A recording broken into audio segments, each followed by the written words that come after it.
الحمد لله نحمده ونستعينه ونستغفره ونؤمن به ونتوكل عليه ونعوذ بالله من شرور أنفسنا ومن سيئات أعمالنا من يهده الله فلا مضل له ومن يضلله فلا هادي له ونشهد أن لا إله إلا الله وحده لا شريك له ونشهد أن سيدنا ومولانا وحبيبنا محمدا عبده ورسوله الحمد لله وكفى والصلاة والسلام على رسوله المصطفى وعلى عباده الذين ارتضى ومن بهداهم اهتدى وبآثار أهل المدينة اكتفى أعوذ بالله من الشيطان الرجيم بسم الله الرحمن الرحيم قد كانت لكم أسوة حسنة في إبراهيم والذين معه إذ قالوا لقومهم إنا براء منكم ومما تعبدون من دون الله كفرنا بكم وبدا بيننا وبينكم العداوة والبغضاء أبدا حتى تؤمنوا بالله وحده إلا قول إبراهيم لأبيه لأستغفرن لك وما أملك لك من الله من شيء ربنا عليك توكلنا وإليك أنبنا وإليك المصير ربنا لا تجعلنا فتنة للذين كفروا واغفر لنا ربنا إنك أنت العزيز الحكيم لقد كان لكم فيهم أسوة حسنة لمن كان يرجو الله واليوم الآخر ومن يتول فإن الله هو الغني الحميد عسى الله أن يجعل بينكم وبين الذين عاديتم منهم مودة والله قدير والله غفور رحيم لا ينهاكم الله عن الذين لم يقاتلوكم في الدين ولم يخرجوكم من دياركم أن تبروهم وتقسطوا إليهم إن الله يحب المقسطين إنما ينهاكم الله عن الذين قاتلوكم في الدين وأخرجوكم من دياركم وظاهروا على إخراجكم أن تولوهم ومن يتولهم فأولئك هم الظالمون صدق الله العظيم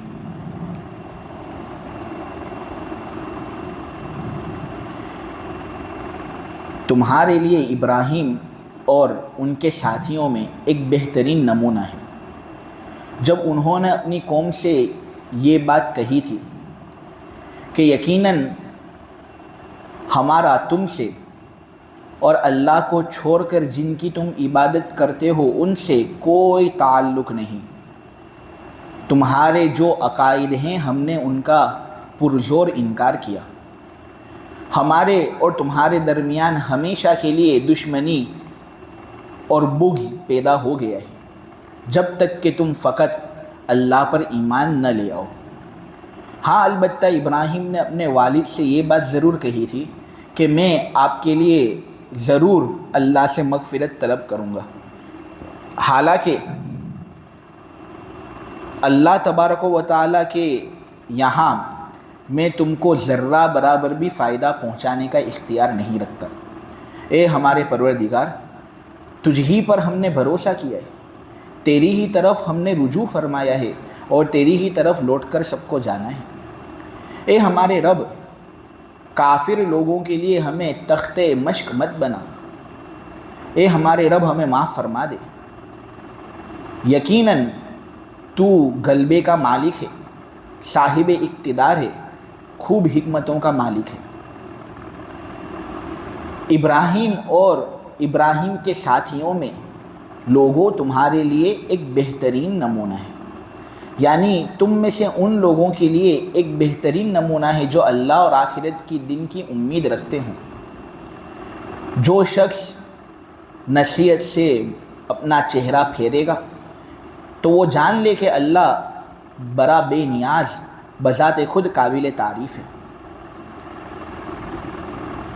کچھ بعید نہیں کہ اللہ تمہارے درمیان اور ان لوگوں کے درمیان جن سے تمہاری دشمنی ہے دوستی اور محبت پیدا کر دے۔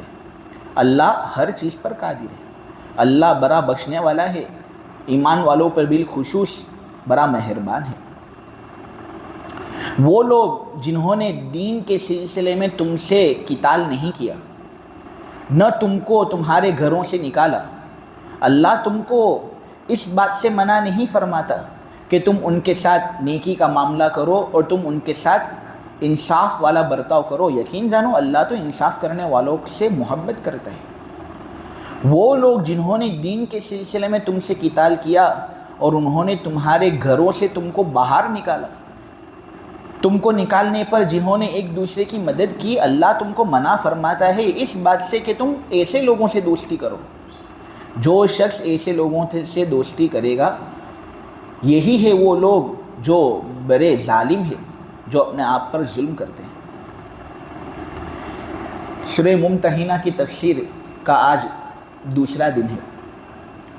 اس سے پہلے والے ہفتے کے اندر تفسیر اللہ تبارک و تعالیٰ کے فضل و کرم سے شروع ہو گئی تھی۔ غیر مسلموں کے ساتھ، کافروں کے ساتھ جو تعلقات قائم کیے جاتے ہیں، اگر اس کا نچوڑ میں آپ لوگوں کے سامنے بیان کروں تو 4 قسموں پر اس کا نچوڑ آ جاتے ہیں۔ نمبر 1 موالات، نمبر 2 مواسات، نمبر 3 مدارات اور نمبر 4 معاملات۔ نمبر 1 موالات، نمبر 2 مواسات، نمبر 3 مدارات اور نمبر 4 معاملات۔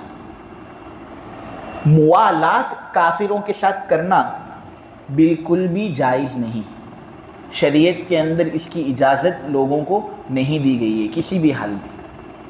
موالات کہتے ہیں کسی کے ساتھ قلبی تعلق رکھنا، قلبی لگاؤ رکھنا، دل سے محبت کرنا، دل سے کسی کو چاہنا، اتنی زبردست دلی محبت کہ تم اس کے لیے ہر مصیبت کو سہنے کے لیے تیار ہو جاؤ، اور اس محبت کا اثر پھر ظاہر بھی بہت زبردست طریقے سے ہو۔ تو ایسی محبت کافروں کے ساتھ رکھنا بالکل بھی مناسب نہیں۔ وجہ اس کی ہے کیونکہ انہوں نے اللہ اور اس کے رسول کا انکار کیا، تو پھر ہم دلی اعتبار سے ان سے محبت کیوں کریں جبکہ ان کے عقائد وہ ہے ہی نہیں جو ہمارے عقائد ہیں۔ مسلمانوں کے ساتھ موالات والا تعلق قائم کرنا بالکل جائز اور درست ہے۔ نمبر 2 مواسات، سامنے والے کے لیے دل کے اندر نفع کی امید لگانا کہ اس کا نفع ہو جائے، اس کا بھلا ہو، اس کا اچھا ہو، یعنی اس سے محبت تو نہیں ہے لیکن تم یہ چاہتے ہو کہ اس کا نفع ہو، اس کا بھلا ہو، اس کا نقصان نہ ہو، اس کو کہتے ہیں مواسات۔ وہ کافر جو ہم سے دشمنی کرتے ہیں، جو ہم کو ہمارے گھروں سے نکالتے ہیں، جو ہمارے ساتھ قتال کرتے ہیں، جو ہمارا برا چاہتے ہیں، ان کے ساتھ دل کے اندر یہ مواسات والا وصف بھی پیدا نہیں کر سکتے، یعنی ہم دل کے اندر ان کا بھلا سوچ بھی نہیں سکتے۔ شریعت میں ہمیں اس سے روکا گیا ہے کیونکہ یہ تو ہمارے دشمن ہیں، ہم ان کے ساتھ کیوں بھلا والا معاملہ کریں، ہم ان کے ہاتھ پر ہاتھ کیوں رکھیں۔ ہاں لیکن وہ کافر جو ہمارا برا نہیں چاہتے، جیسے کہ اکثریت